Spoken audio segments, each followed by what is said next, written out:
আসসালামু আলাইকুম বন্ধুরা, আপনারা কেমন আছেন? আশা করি আপনারা সবাই ভালো আছেন। আপনাদের মাঝে আজকে একটি নতুন ডিজাইনের পিএলপি ফাইল দিয়ে চলে আসলাম। এই ডিজাইনটি হচ্ছে পিএলপি শতবার্ষিকী উপলক্ষে একটি ডিজাইন। এর আগেও একটি ডিজাইন আপলোড করেছি, আজকে একটি ডিজাইন আপলোড করতেছি।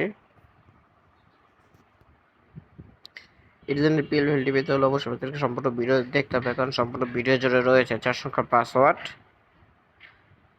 পাসওয়ার্ডটি সংগ্রহ করে আমাদের ভিডিও ডেসক্রিপশন বক্স থেকে আমাদের হোয়াটসঅ্যাপ নাম্বারে যোগাযোগ করে এই ভিডিওতে লাইক এবং একটু কমেন্ট করে তার স্ক্রিনশট আমাদের হোয়াটসঅ্যাপ নাম্বারে দিলেই পিএলপি পেয়ে যাবেন ফ্রিতে। তো চলুন কীভাবে পিএলপি কাজ শুরু করতে হয় তা দেখে আসি। কিন্তু তার আগে বলে রাখি, আপনি যদি আমার চ্যানেলে নতুন হয়ে থাকেন তাহলে এই ধরনের ফ্রি পিএলপি ডিজাইন পেতে চ্যানেলটি সাবস্ক্রাইব করে বেল আইকন বাটনটি বাজিয়ে দিন।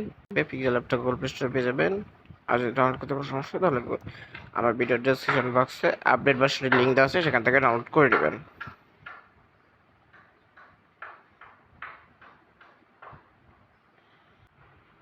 ওয়েল গাইস, চলে আসলাম মোবাইল স্ক্রিনে। পিক্সেল ল্যাবে আসার পরে ধরনের ইন্টারফেস আসবে। এখান থেকে থিয়েটার অপশনে চলে যাবেন। তারপর ওখান থেকে ওপেন পিএলপি ফাইল, এখানে যে অপশনটা আছে এখানে চলে যাবেন। বিএমপির প্রতিষ্ঠাতা বার্ষিকীর যে কোনো একটি ডিজাইন আমি আপনাদের সাথে শেয়ার করবো, কোনটা শেয়ার করবো সেটা আমি আপনাদেরকে দেখিয়ে দিচ্ছি। আমি আপনাদের মাঝে এখন বিএমপি প্রতিষ্ঠাতা বার্ষিকীর 1 পিএলপিটা শেয়ার করতে চলেছি, যেটি একটি ব্যানার ডিজাইন।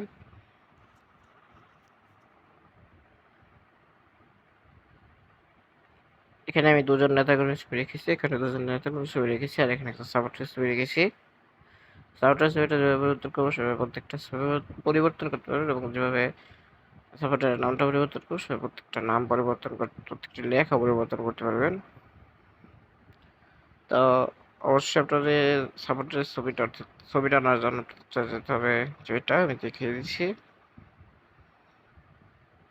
তো লাস্ট এখন চলে যাবেন মাইক্রোফোনের জন্য একটু দুঃখিত। এখান থেকে ফ্রম গ্যালারিতে চলে যাবেন। আমি অনলাইন থেকে অলরেডি একটা ছবি ইনপুট করেছি, আপনারা দেখেছেন। এটা আমি ব্যাকগ্রাউন্ড রিমুভ করেছি। আপনারা অবশ্যই ব্যাকগ্রাউন্ড রিমুভ করা ছবি নেবেন।